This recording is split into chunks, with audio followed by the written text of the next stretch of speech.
Hello, this is Richard Bolger. Before I begin, as usual, I have to say my disclaimer. As you listen to my podcast, realize that bankruptcy law, while it is a federal law that governs bankruptcy proceedings in all states, each state has its own property exemption scheme, if you will, way of protecting property for people who file bankruptcy in their state. And that varies from state to state. So my advice or my podcasts here, if you will, are very general in nature. They're intended to be informative and perhaps be helpful to you as you try to learn about bankruptcy and perhaps point you in the direction you might want to go. But for your own particular specific situation, be sure to consult a bankruptcy attorney. Also, know that my firm is a debt relief agency, and we do help people file for relief under the bankruptcy code. Today, I thought I would discuss a topic that is commonly researched online, which is, basically, what is the difference between debt settlement and bankruptcy? What are the pros and cons of one approach versus the other? I have broken down the topics, if you will, into various categories. And the first one I would talk about is the cost of doing one method of debt resolution, i.e. debt settlement versus bankruptcy. And when I say cost, I'm really talking about not how much does it cost to hire a lawyer versus a debt settlement company, for example. I'm talking about in the big picture, what are the fees, costs, and total amount of money you would pay, perhaps. Think about it that way in choosing one method or the other. So in this category, for example, the first item I put is debt settlement programs, if you will, do not stop the running of interest or late fees. So if you're in a debt settlement program, interest and late fees continue to accrue.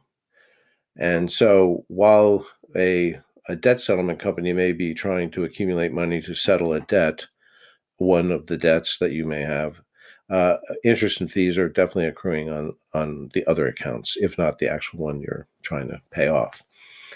That's not true in bankruptcy. Obviously, when a bankruptcy case is filed, an automatic stay is imposed immediately. All interest and late fees cease. Another thing, in debt settlement programs, the debt settlement company is charging you a fee, and the fee is often based upon the entire amount of debt that you owe, with the entire amount of debt that you place with them to resolve, if you will.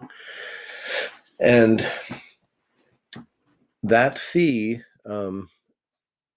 is paid while these interest and fees on the debt is continuing to grow. So you're paying a debt settlement company a fee, and the amount of money you're owing because of the continued accruing of interest and fees may in fact even be increasing. Another thing about debt settlement companies, often they take their fees up front so that by the time the creditors start getting paid, the amount of money owed to the creditors has been increasing. It also will seriously damage your credit score while that's going on. Even though you're trying to resolve debts, you're not getting any credit on a credit score for doing so. And, let me tell you, if a debt settlement company has one attorney on staff, they'll assert the rights of the debtor under the Fair Debt Collection Practices Act, to be left alone, and for the debtor to be left alone, and communication starts going to the debt settlement company. A lot of times the debtor doesn't really know what's going on because the communication is not great between this debt settlement company and the debtor. Another feature of, debt settlement companies oftentimes can work but you can do this yourself. Honestly, you don't need them to do it if you have a lump sum of money. And for example, a debt settlement company, even a collection agent, if you have a significant sum of money, they'll settle for pennies on the dollar. So, for example, say you owed $25,000, but you actually had $5,000. You might be able to get that matter resolved right then and there. Now, the problem with that sort of resolution is not really going to be the end of the story, because you have just incurred in my example there a $20,000 debt cancellation, which is going to be reported to the IRS and is going to be taxable income when you file your tax return. So canceled debt is taxable income oftentimes, if not always. Not always. There are certain exceptions, which is true in the law over and over again. But in general, canceled debt is taxable income. You have to report it on your income tax return. Now, debt settlement companies versus bankruptcy, when it comes to dealing with aggressive creditors. When you file a bankruptcy case, an automatic stay is imposed, like I said, which is a nationwide injunction against further efforts to collect money from the debtor. Debt settlement companies do not have the ability to impose an automatic stay. So while they may be able to temporarily stop some efforts with a particular creditor, they have no ability to stop lawsuits, phone calls, garnishments, repossessions, or foreclosures. Another difference is debt settlement companies typically cannot help with taxes or medical debt. Both of those can be dealt with in a bankruptcy. Another difference, in bankruptcy, if a creditor is overlooked, it's going to be in all likelihood, as long as it was not an intentional omission, if a creditor was innocently overlooked and not included in the petition, in all likelihood, it's going to be discharged anyway. In a debt repayment plan, if you don't include the creditor, a particular creditor, they're not included in the plan.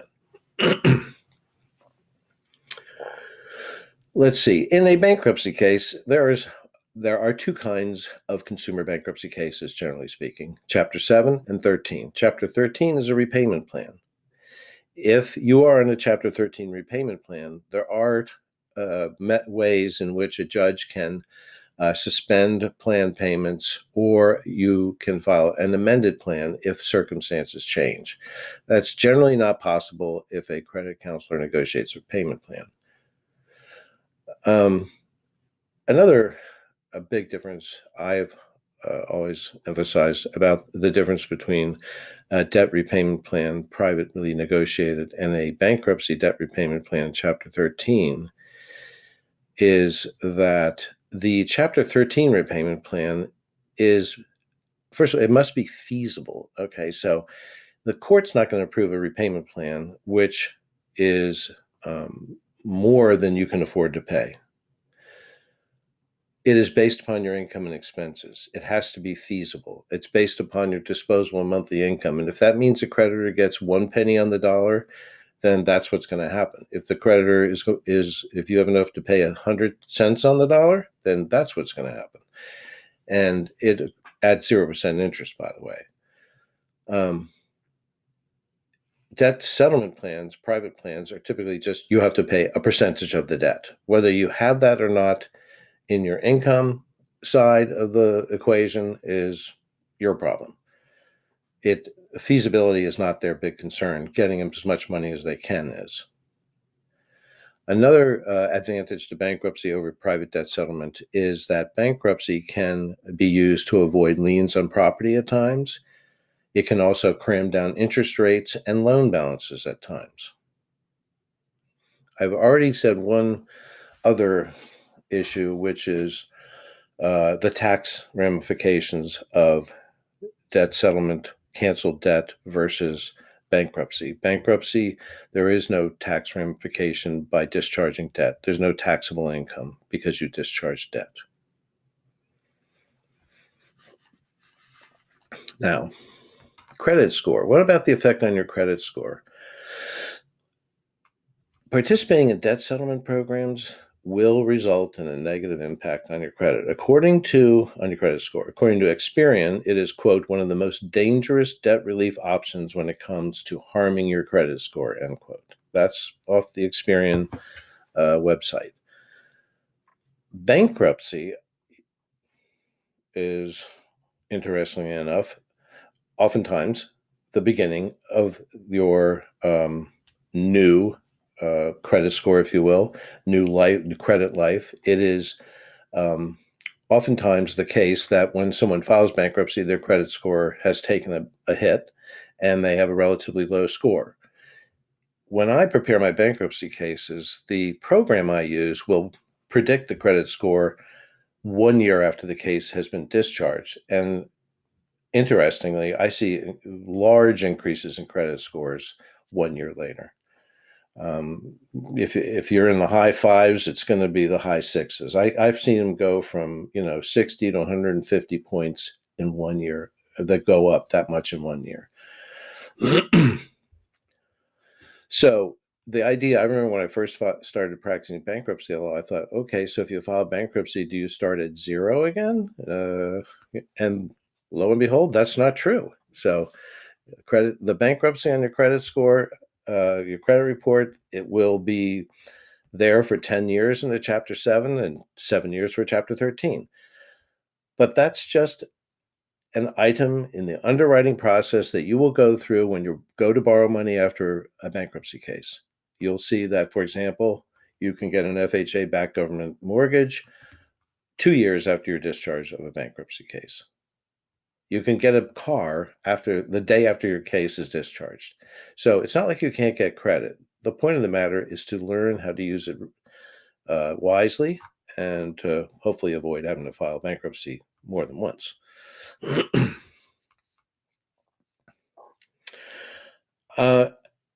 I talked to other lawyers, about this particular topic, and one fellow in particular brought up something which I do very much agree with, which is that a very significant benefit that a debtor gets from a bankruptcy case is like a psychological and emotional benefit, because it's suddenly you have really a new lease on life when you file a bankruptcy case. You really are looking to the future. You're eliminating the trouble of the past and you're looking to the future.